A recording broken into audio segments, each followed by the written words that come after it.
Welcome to the podcast. It's the best podcast in the world.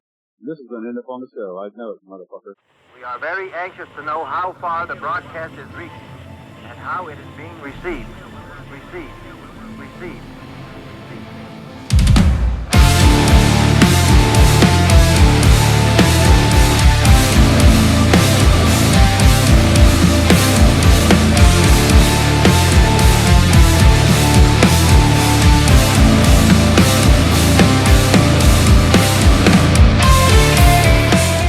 What's up, ladies and gentlemen? Welcome to episode 122 of Epitome of Stupidity, your favorite allegedly metal podcast. Today we're going overseas for a instrumental band called Telepathy, and they are all the goods. The intro-outro song that you just heard there on the intro, weird how that works, is called Oath. And I got to tell you, what you heard there is just the beginning. That's 30 seconds of a 9-minute song that is worth every damn second. So there's a lot more where that came from. Per usual, though, more on that later. Sonic Temple Art and Music Festival, the pinnacle of rock festivals in America, returns in 2025 with Linkin Park,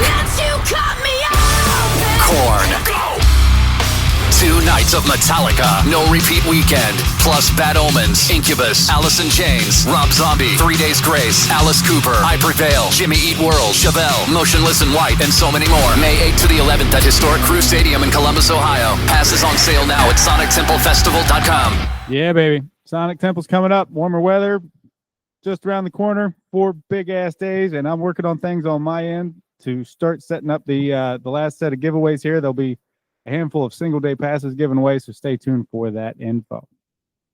If this is your first time listening to or watching EOS, welcome in. I'm Clint, and I'll be your metal Sherpa today. If you're not new here, I've kept your usual spot warm and have a nice warm glass of milk for you. For the new folks, let's quickly talk about how things will go. I'm going to ramble for a couple more minutes here about things like what I'm listening to, drinking mead, and some notes on the band. Again, today's band is Telepathy. Then we'll jump in with both ears to the interview. Not necessarily in that order, but close enough. Anyways, that mead stuff, it's delicious. I saw recently that my guys at Brimming Horn have yet again won awards for their mead. This award-winning awesomeness can be ordered from BrimmingHornMeadery.com, and at checkout, if you use the code EPITOMEAD, that's EPITOMEAD, you'll get a 10% discount. Award-winning mead, a 10% discount just for hearing me say that. You're welcome. On to the next section here. About a year ago, I had artist extraordinaire Steve Shanks on the show, and he told me about a band called the Death Wheelers, whom, unfortunately, I hadn't heard yet. I've fixed that since then. They just released a new album called The Ecstasy of Mold, and first of all, if that isn't a fucking great name for an album, I don't know what is. But hot damn, if that ain't about as much fun as you can have in just a little over a half-hour-long instrumental album, I don't know what is. Speaking of instrumental, another thing I've been listening to a lot of this week, there really hasn't been a lot of fucking vocals in my listening this past week. Also on the awesome scale is the new Telepathy album called Transmissions. It comes out March 28th, and like I said, for the last week, I've just been going round and round with these two, and I don't have a single damn complaint. Very different ends of the instrumental scale, but both very fucking excellent. If that's a teeter-totter, it's somehow sitting evenly, because good stuff. Furthermore, on the Telepathy guys, let's get some Clint notes on the band before we hop across the pond for that there conversation with them. Formed in 2011 by 3 Polish brothers and an English guitar player, whom we're talking with today, their love of movie scores and heavy music has helped them make a name for themselves in the music world. Mixing samples and crazy time signatures, they convey a lot through just their music. They have had some sparse vocals in some older releases, but at this point, it's essentially all instrumental. Transmissions will be the band's 4th full-length release, and it continues to move them forward in new and exciting fucking ways. And like I said, I've been listening to it almost nonstop, except for the Death Wheelers in the past week, so I can tell you that is not hyperbole. Let's maybe talk more with Rich of the band about it and everything else that's related to them. International phone sounds go. Beep, beep, beep, beep, boop.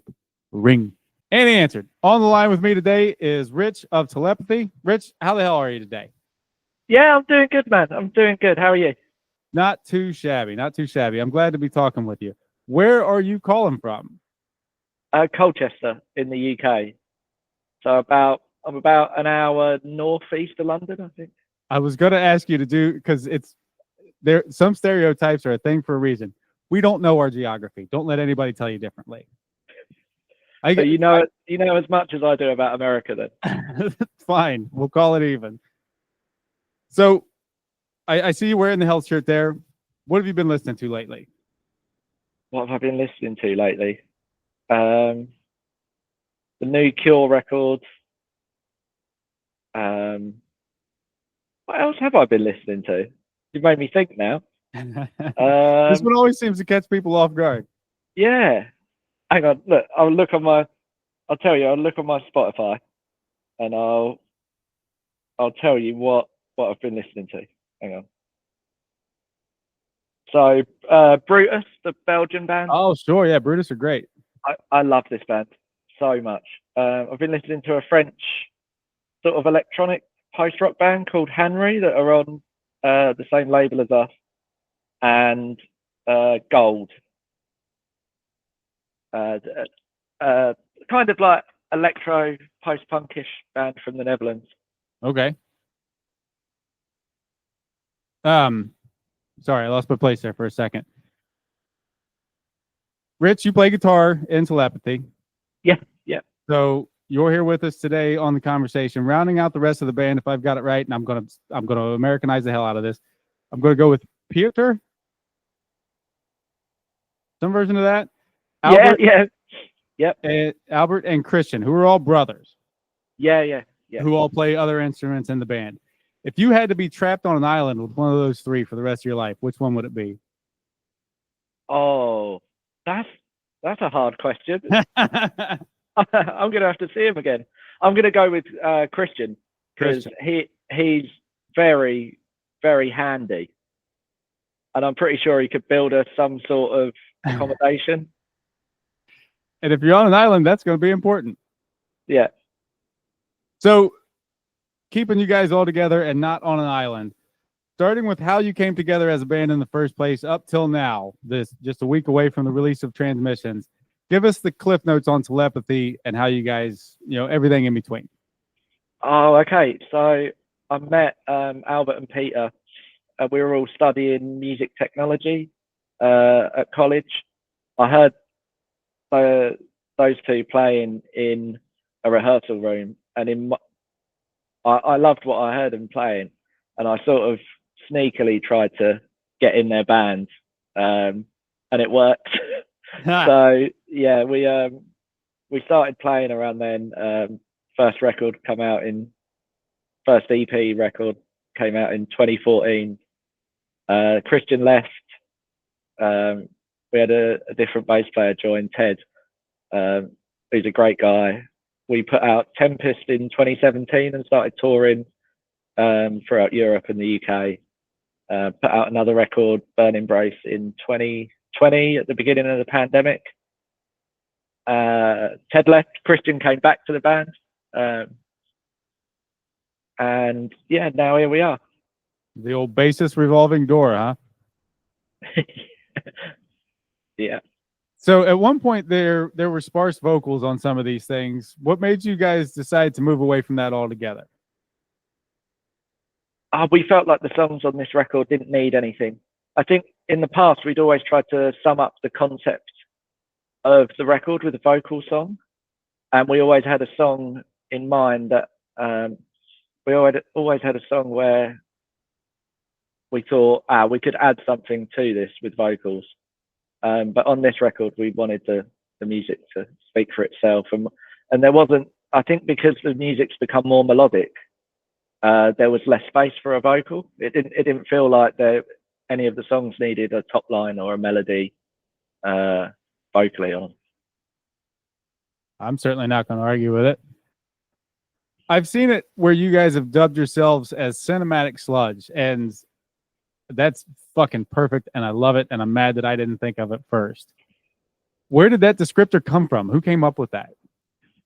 I'm not going to lie. I'm pretty sure we've probably nicked it off a review. Yeah. we probably saw it written down and thought, yeah, you know what? That is spot on. Nailed it, yeah. Yeah, it's kind of, we're all really into soundtracks and soundtrack work. and we try and not saying like we treat the songs as a score necessarily, but there's always kind of something in mind. So if it's a soundtrack for something you haven't seen, then that's perfect for us. Sure, yeah. And that certainly comes across with the way the songs kind of lead to each other and flow together. Does that make it harder to put together a set list for playing live? It can do.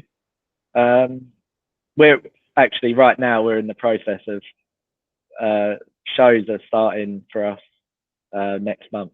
So we're in the process of trying to work it out what we're going to do with this record, and I'm pretty sure we're just going to do this record all the way through and then some extra songs at the end, because it feels so complete and we're so happy with this one that we thought, we're thinking so far that that's what we're going to do. But in general, yeah, it can be a challenge, but there's always a way to work it out, whether it's like by which songs are in which tempo or what mood you want to take the audience into. It's a different thing playing live to making a record, so it's sort of trying to curate that experience for an audience member rather than someone who's sitting at home.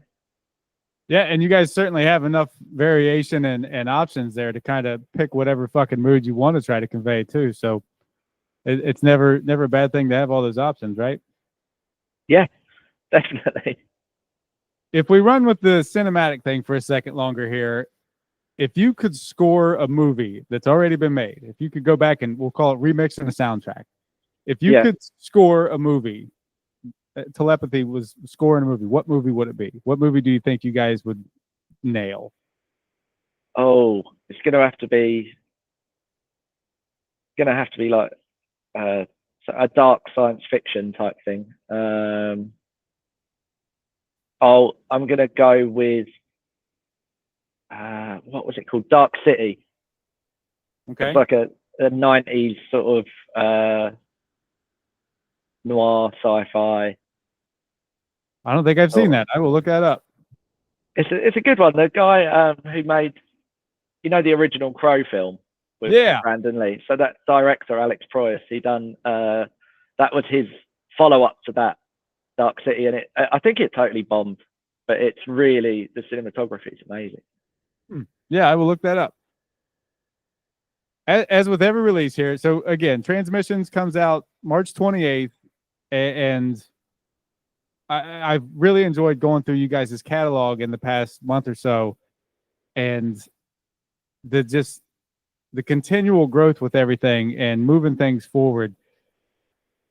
I don't want to sit here and just be another person telling you what they think it sounds like. I would like you to tell us how you feel like this album moves Telepathy forward from the previous releases and what makes it stand apart. Wow. I think with this record, we did everything that we'd always wanted to do, but maybe we were a little bit cautious in the past. So whether that's adding synthesizers and sort of, there's some strings on it. There's a lot of things that maybe we always wanted to do, but didn't have the confidence that we could do it. I know since the last record,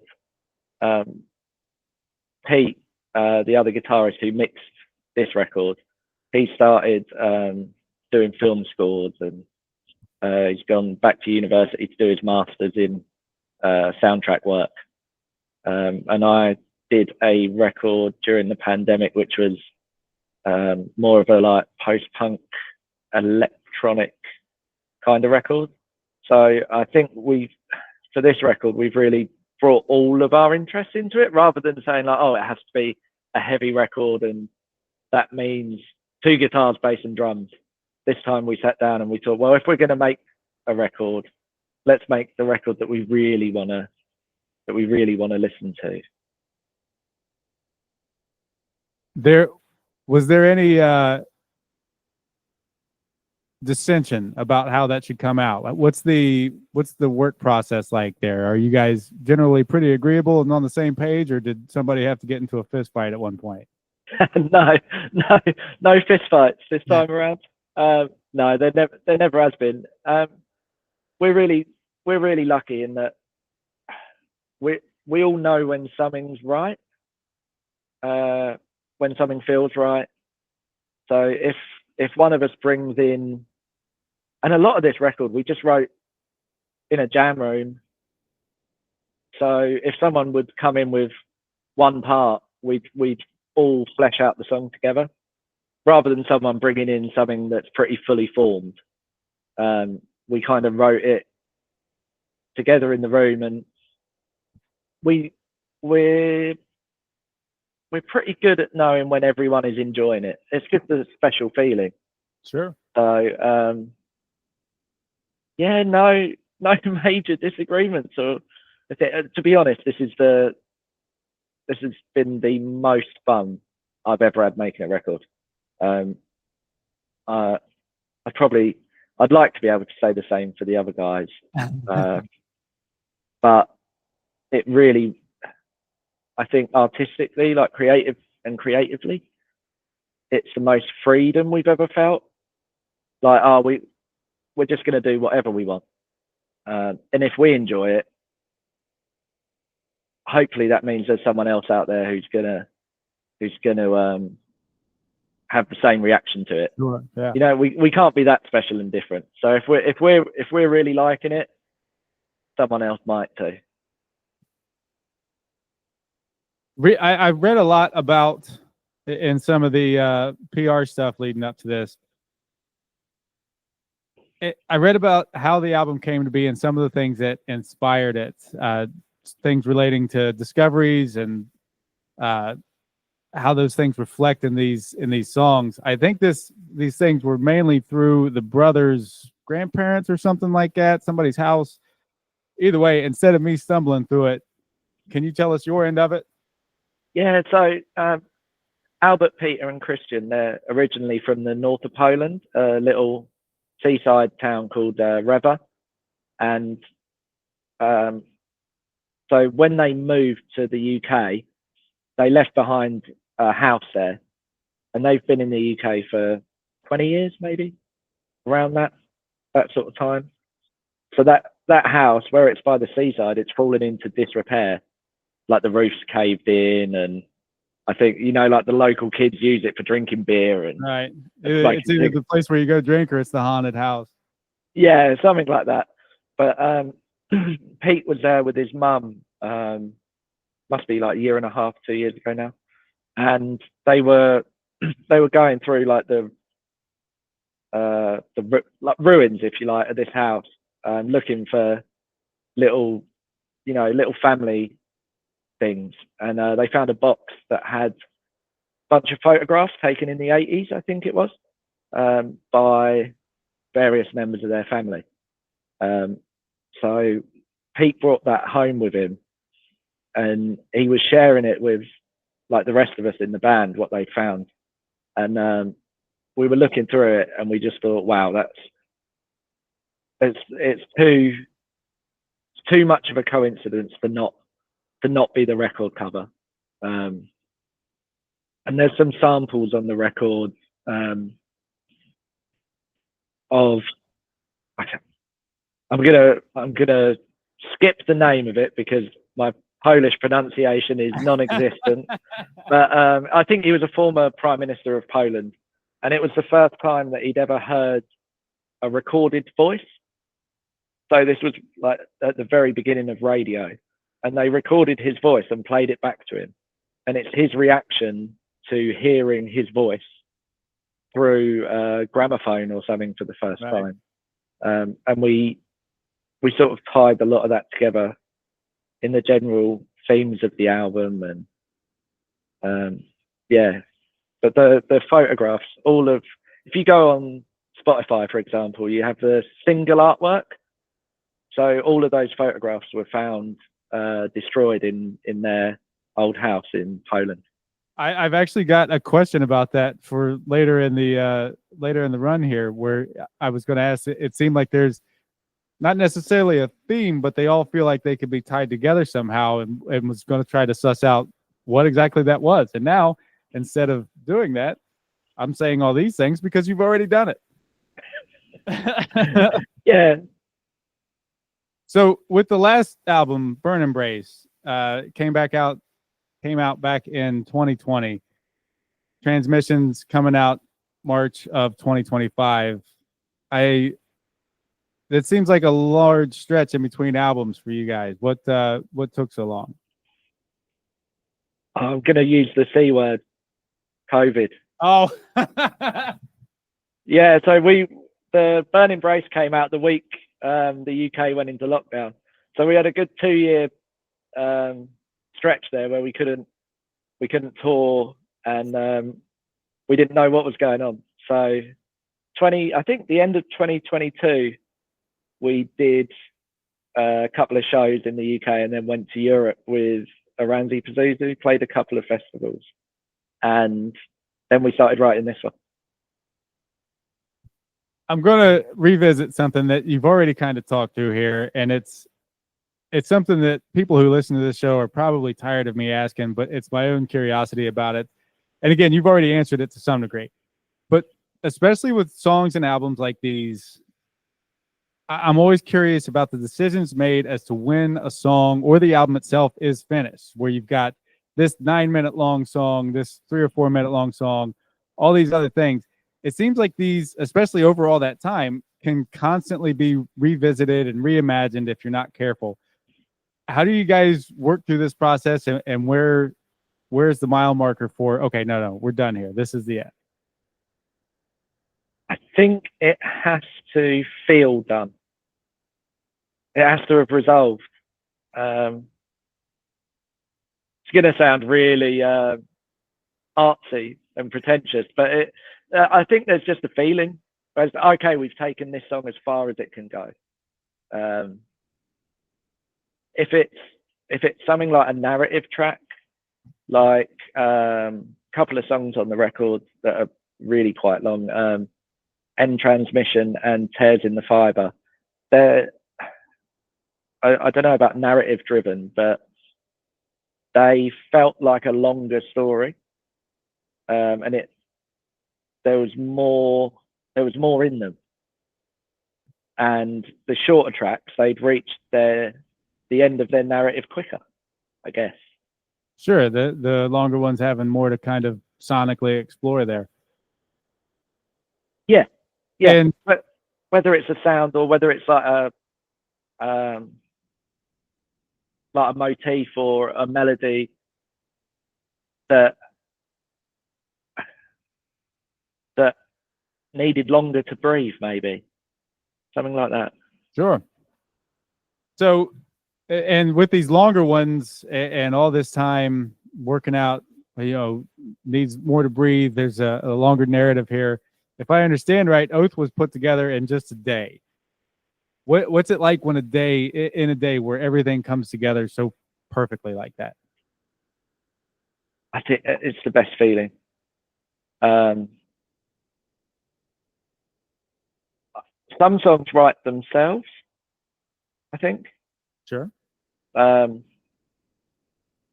can remember that day because we came in with the opening riff, and it pretty seamlessly came together, really. And the ending melody of that song is the beginning melody of the second track, Augury, and we started writing that one as well.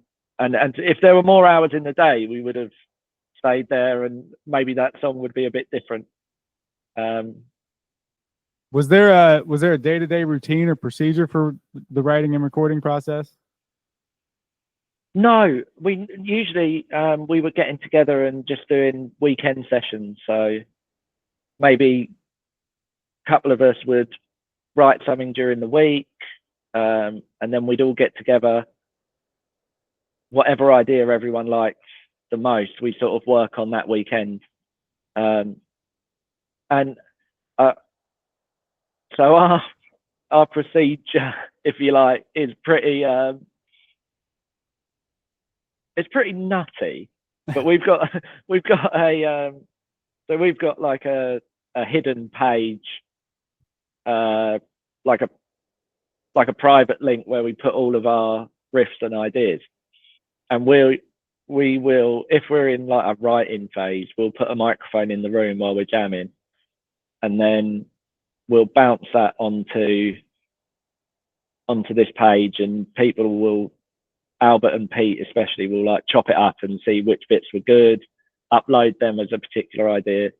And you just reminded me, I was just thinking at the beginning of this record, we were at something like 167 ideas of different things, and maybe 10 of them were the same thing played in different ways.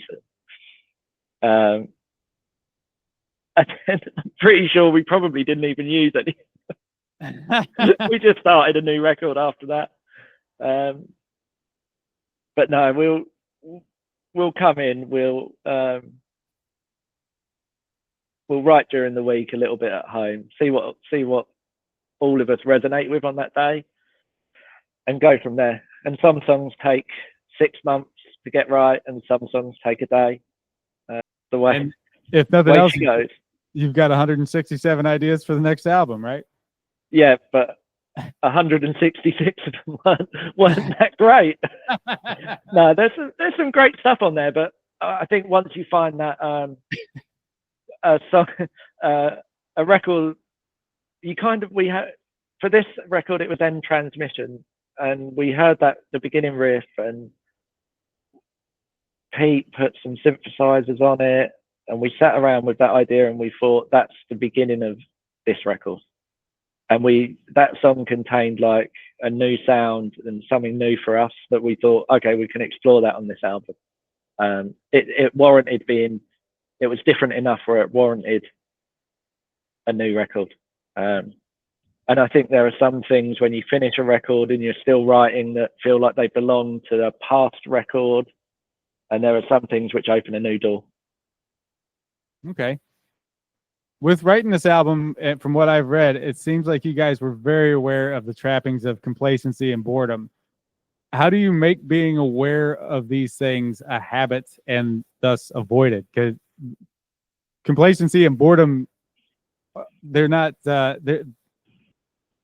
me, it's like you've already been there for 10 minutes before you realize that you're there. You know what I mean?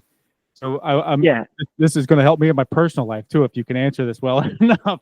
How do you avoid getting there? For me, it would be something along the lines of just staying present. And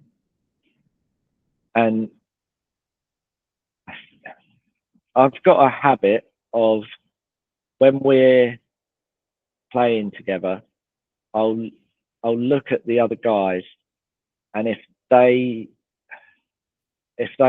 lights have switched on, it's something new.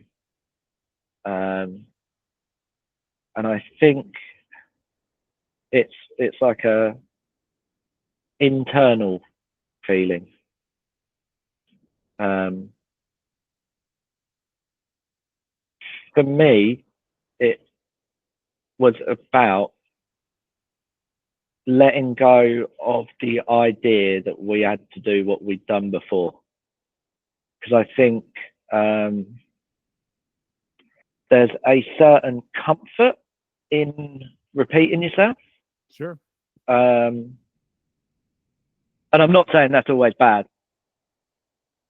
I love Motorhead, right? I love AC/DC. Those are the two references every time for that line. Yeah, of course. But they did what they did so perfectly, and they could keep doing it, and it would still, that thing is so good. Yeah. That mine it for a lifetime. I don't want to hear AC/DC do an industrial song. No way. But for us, we felt that we all needed something new. And it was okay. A lot of it came down to the fact that we made this record on our own, We made it in at the guy's place out in the countryside here, where we've got a little studio, and we had time. We gave ourselves time and freedom to do something new, and we didn't have any restrictions.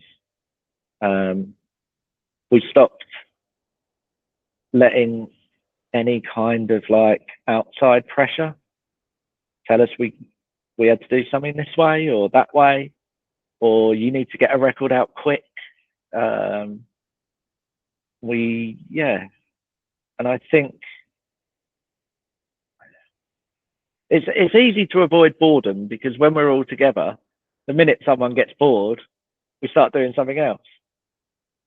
And complacency, I think everyone gets complacent every now and then, but it's about, if we can look at it and say, we've made a couple of records now, and maybe some of it is allowing ourselves to be confident enough to look at something and go, we've done that before. And then there's ways we can keep challenging ourselves. And like Pete, for instance, he's gone back to university to do a master's in film score. So with that, he brought in a load of, new musical knowledge, if you like, for us. So even if, say, we relied on the same chord sequence before, there's a couple of songs with the same chord sequence. On this one, that experience of doing other things just opened up more possibilities. So there was no need to go back to rely on other things. I think somewhere in there, the idea of revisiting things that you've done before and focusing on doing something different is one path where I think maybe the AC/DCs of the world have some version of, yeah, I did this before, but I can do it better this time. This is not something I've written down. This is just a random thought that squirreled through my brain as you were saying all that I'm for some reason saying now. It's a really interesting way of going about things, because do you try to do what you've already done but better, or do you continue to try to do something different and better? If you say it like that, it probably sounds like the second option is the right choice, huh? Yeah. AC/DC wrote Thunderstruck. And they're always going to have that. Yeah, it top trumps pretty much anything else. Yeah. Nope. But yeah, for us, we had to keep things more exciting for us, and because we had that opportunity, right? We had our own studio, and we had the time to learn new things, and we had the time to say, okay, that's what we've always wanted to do. Let's learn how to do it. Yeah, we just allowed ourselves that freedom to say, yeah, if we're going to do this, we're going to do it the way we've always wanted to, and we'll do it on our own terms. And nailed it. I will. Thank you.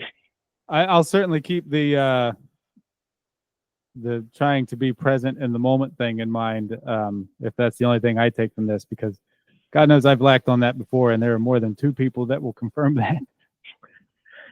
Yeah, I'm a massive overthinker, so that's the. It's easy to kind of get lost in those things. Yeah, it's a practice. Sure. Of returning. It's my understanding there's a message being conveyed through this album, as you've talked about messages being conveyed through other albums. The what I read was pretty specific, though, and it kind of lends itself conveniently enough to everything you've said leading up to this. Do you know what the message is, or am I going to say all this and have to tell you the band's message? No, I know it. Okay. Yeah. Please elaborate, because it's excellent. So it comes from our bass player Christian. well, it comes from all of us, but he really nailed it when he wrote to us, like on the group WhatsApp chat, and he was like, I think this record's about this. And it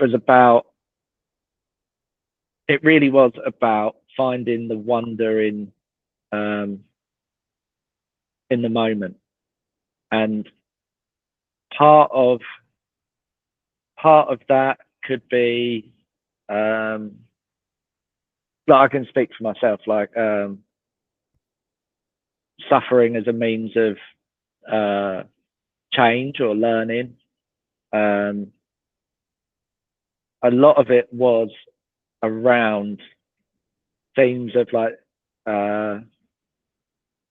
so when the Polish Prime Minister heard his voice, there was what he said about that recording. He was full of awe that this had happened, but the words he was saying, it was also kind of like a fear of it as well. Something had changed. He could see from that recording what would happen in the future. Yeah, he says in the translation of what he says on the record, he's basically saying, I can see in 50 years someone selling my voice back to me. Or is it selling his voice back to him, or children buying his voice? And he had no idea that what technology was going to do in the future. Right. So there's lots of themes of that. Yeah, I hope I got that somewhat right. Yeah. There's the whole in the moment thing. It's all. I love that this theme has perfectly come together. The actual thing in the PR bit is to continue to practice the art of living, which I think is a wonderful sentence. Yeah. It's a hell of an idea that I could do better with, and I'm sure I'm not the only one. Oh yeah, and don't get me wrong, it's not like we found the secret to it.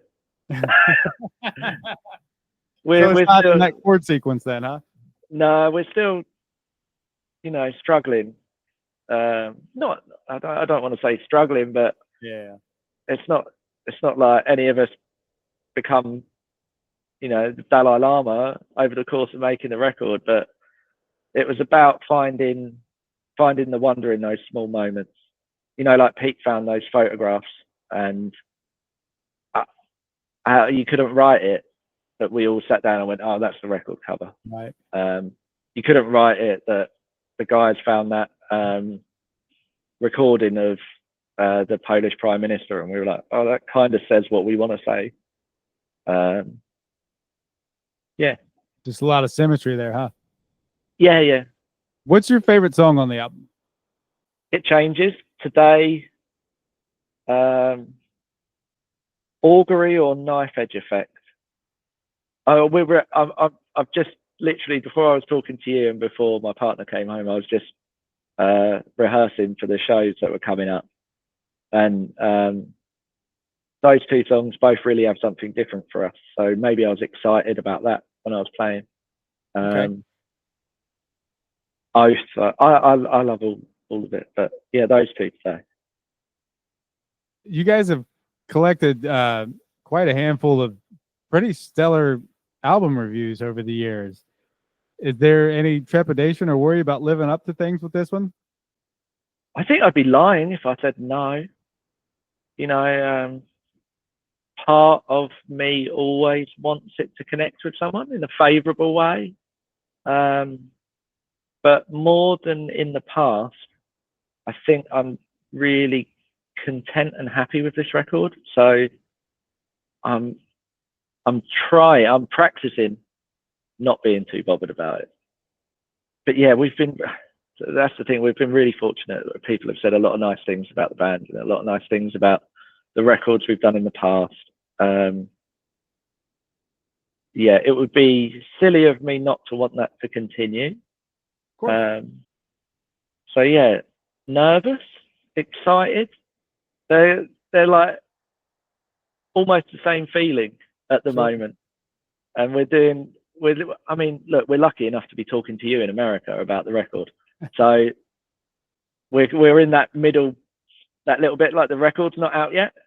Right. I was talking to someone the other day, and I'm trying to work out what it feels like, and when the singles come out, imagine you're giving birth, but it's only one arm, and then like the baby's there, but he's only got 3 legs. 3 legs, 3 limbs. He's keeping track. If he's got 3 legs, even better. Yeah, it's kind of like that. You're just waiting for the thing. It'll be nice Waiting for the rest of the baby. Yeah, it'll be nice to see what people think about it. Yeah, like I said, I've really been enjoying it. Thank you. What band or song made you want to start playing music? When I was I grew up whenever I'd drive somewhere with my mum, I'd be sat in the back of the car, and I remember the 3 tapes that she put in the Ford Escort, and there was Elton John, Too Low for Zero, Billy Joel's Stormfront, and Simon and Garfunkel Live at Central Park. But the first time I really heard music that was my own, if you like, like that I wasn't shown by her or hadn't heard on the radio. I had a video game called Dave Mirra BMX 2, and it was Ozzy doing Paranoid live. Can't remember what live release it was on. Sure, there's 1,000 of them. Yeah, exactly. But it was that, and then I badgered my mum to get me all the Black Sabbath albums. So I got them for doing an exam at school. And as luck would have it, you and I, before we started talking on the recording here, it's a stupid way to say that, but that's how I did it. We were talking about Sabbath and their albums, and I contend that Volume 4 is not only the best Sabbath album, but probably the most important album ever. And your opinion is something different and wrong, but that's okay. Yeah, maybe Volume 4 is the most important one, but I like Sabbath, Bloody Sabbath. And obviously, I'm not actually making fun of that album or you for that opinion. It's fucking great. It's Sabbath, Bloody Sabbath. Yeah, Volume 4 is great though. It's got Under the Sun on it, hasn't it? It's the fucking best. That song is so amazing. I saw them at Hyde Park, and they did. I think they did the riff from Under the Sun before another song, and I was like, "Oh, is Ozzy going to really try and sing that?" Like, because that's pretty high. Right. But then they went into one that he could manage a bit easier. Who are the band's in general biggest influences? Yourselves and the brothers there. The bands that we all connected on when we met, I'll go with that, and that was Deftones, Paul, the Mars Volta, but we also, our drummer loves nu metal, so he's making a comeback. Yeah, no, who doesn't love Paul? You know, they've got their spots. We'd have to throw that in there. Pete's obviously well into his film scores. I know he loves Hans Zimmer and Ennio Morricone, and yeah, didn't you guys do it? Didn't you guys cover a Hans Zimmer song? Yeah, we did a cover of Time before we started working on this record. Yeah. What is that from? Sorry if that's an ignorant question. Oh no, Inception. And as I had your stuff on shuffle on Spotify yesterday or the day before, something like that, and that went through, and it's that constant itch in the back of my head of, damn it, I know this. Yeah. But not being able to figure out what it was. So you've solved that for me for sure. As far as instrumental bands go, since that's what we're leaning into here, who do you think is the most influential instrumental band? Easy for me to say. Oh,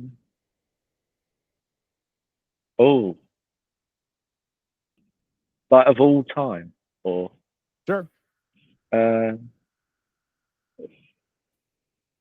it'd be hard not to say like the Shadows. Like in the 50s, they were like an instrumental surf band. Oh my God. I think I randomly I'd never heard of them before. And I think I randomly came across them like a month ago and immediately added them to my all instrumental playlist. Yeah, it could be. It'd be hard not to say Mogwai for me.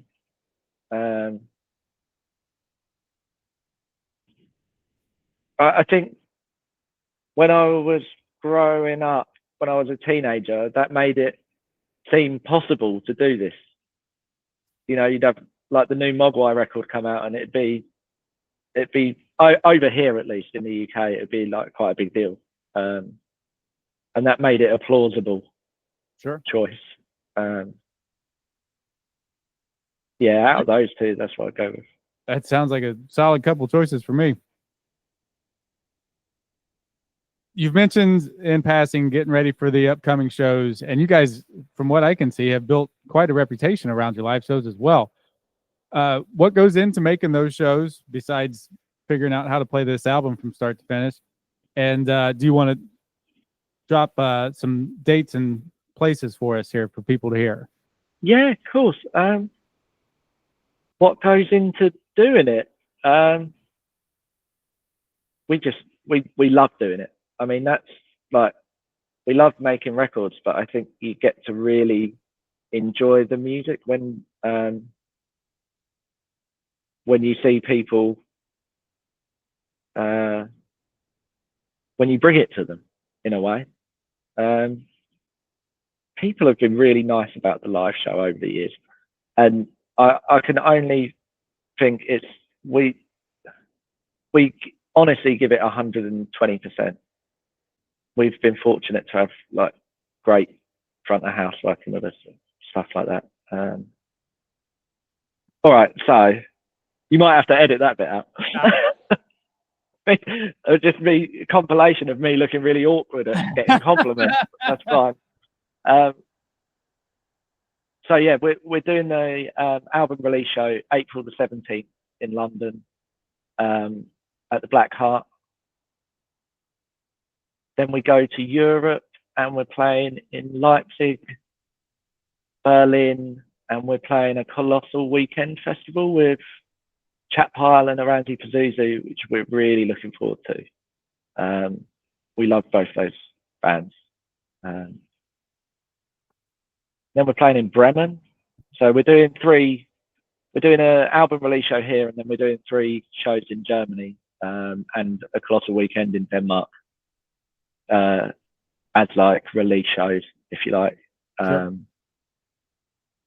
Then we've got more stuff coming up at the end of the summer and into the autumn, and probably into next year as well.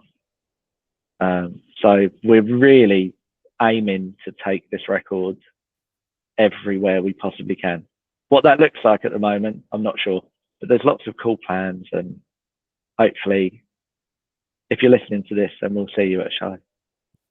Absolutely. I know I'm hoping for it. So I might as well ask directly, are all of these plans on that side of the ocean? All of them at the moment are on that side of the ocean. But we've never had kind of this level of interest in the band from your side of the ocean before. So 100%, if we get the right offer and we can make it work, we will try and get there.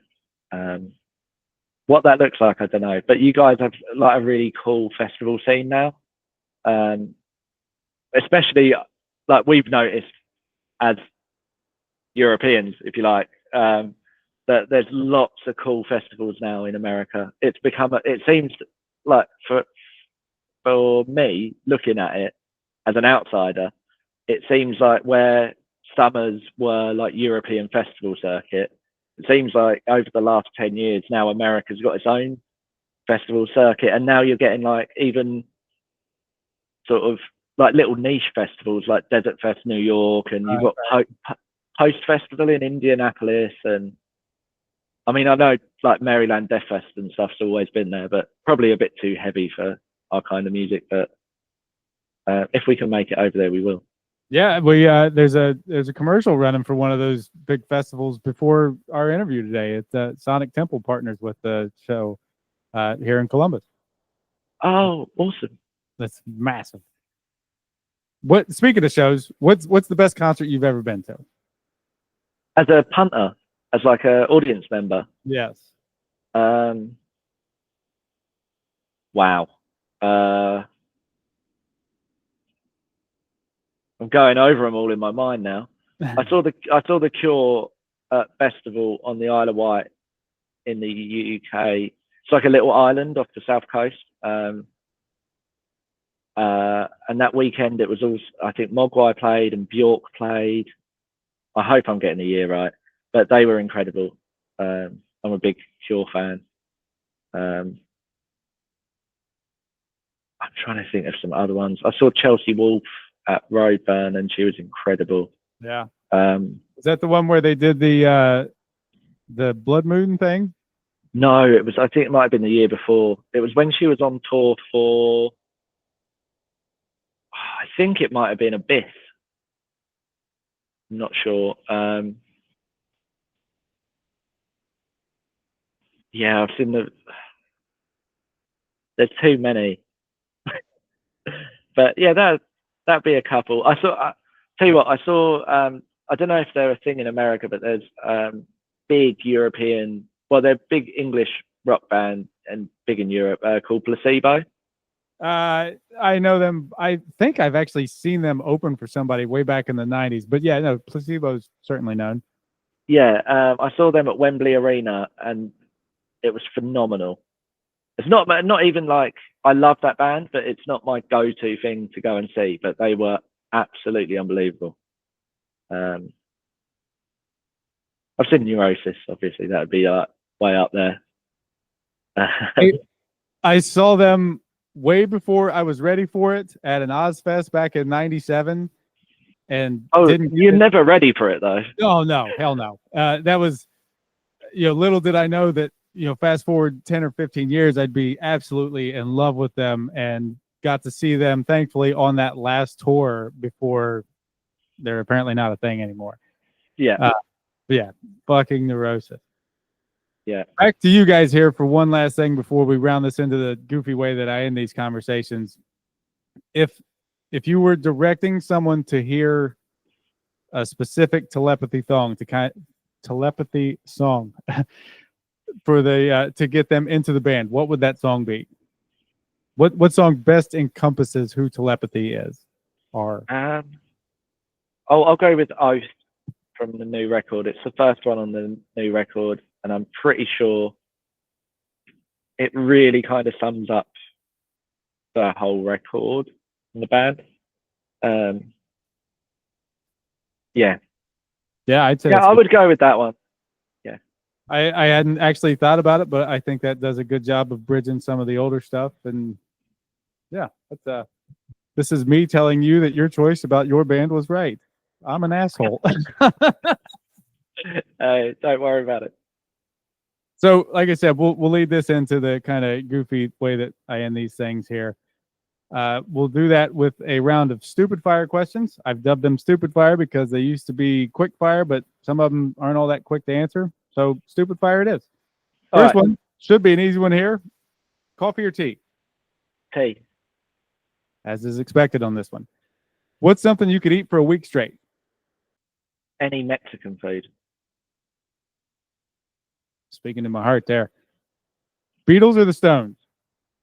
Beatles. If you had to compare telepathy's music to an animal, what would the animal be? Fuck. Oh man. I've never been asked that before. That is a superb question. What kind of animal would it be?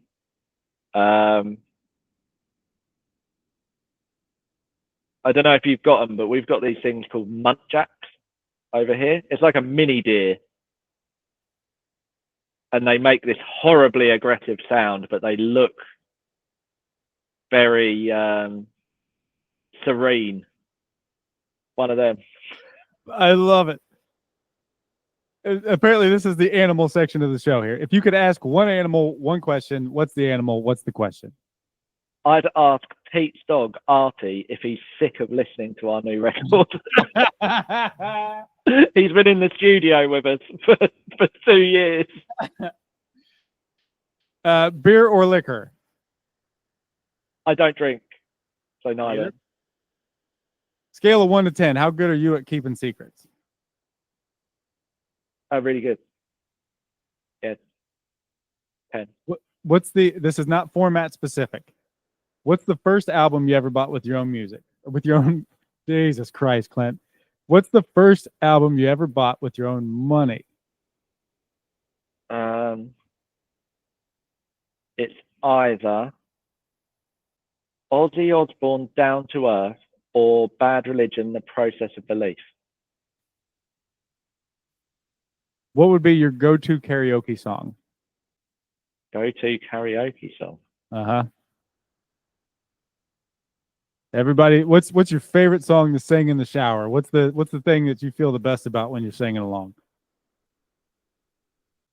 I'm the world's worst singer.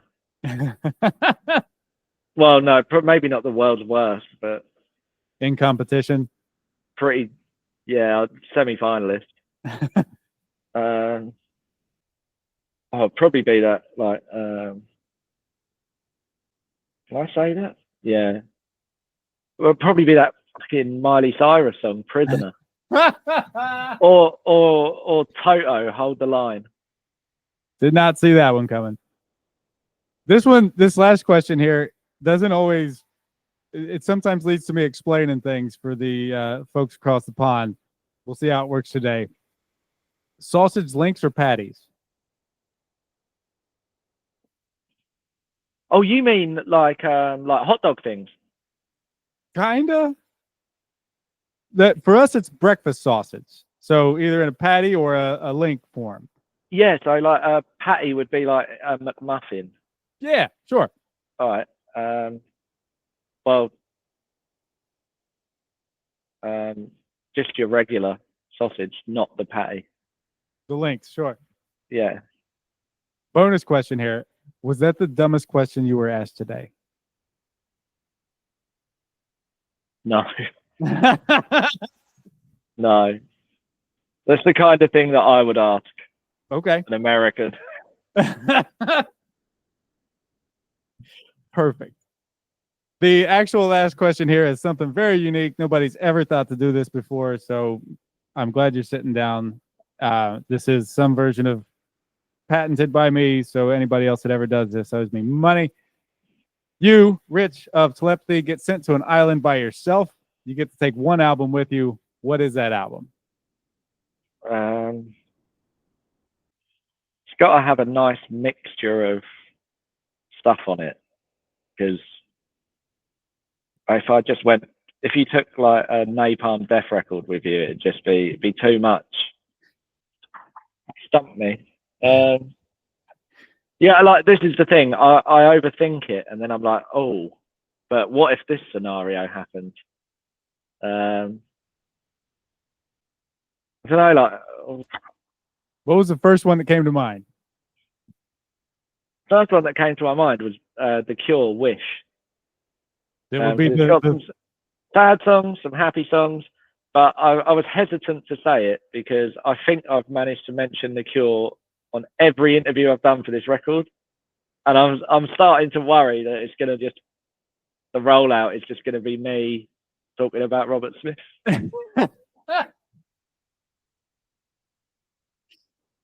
There are worse things, I guess. Worse things to happen. So at this point, I'd like to say thanks to Rich for joining me today. Again, because it's a perfectly acceptable time for him to go to sleep, whereas it's only 5:30 for me. And I know if I had the option, I would go to sleep. Telepathy's new album, Transmissions, again comes out March 28th. check out the videos and singles that are out so far. And again, trust me, you are looking forward to hearing the whole damn album. Lots of links for the band and the show in the description, as well as links for Sonic Temple, previously mentioned, Brimming Horn Meadery, and of course this podcast, which I've already said, but for some reason wrote twice and then said twice. I'm Ron Burgundy. Give everyone a follow and all that fun stuff wherever you're listening to this from. Do me a favor and hit the subscribe button if you haven't already. Oh, and if reviews or stars or comments or whatever are an option, leave some of that stuff as well, only if they're positive. At this point, I'm going to turn it back over to Rich, who's going to introduce the outro song for us. Yeah, thanks so much for having me on your show, Clint. Yeah, they're going to play Oath from our new record, Transmissions. It's the first song, and I hope you enjoy it. We are very anxious to know how far the broadcast is reaching and how it is being received.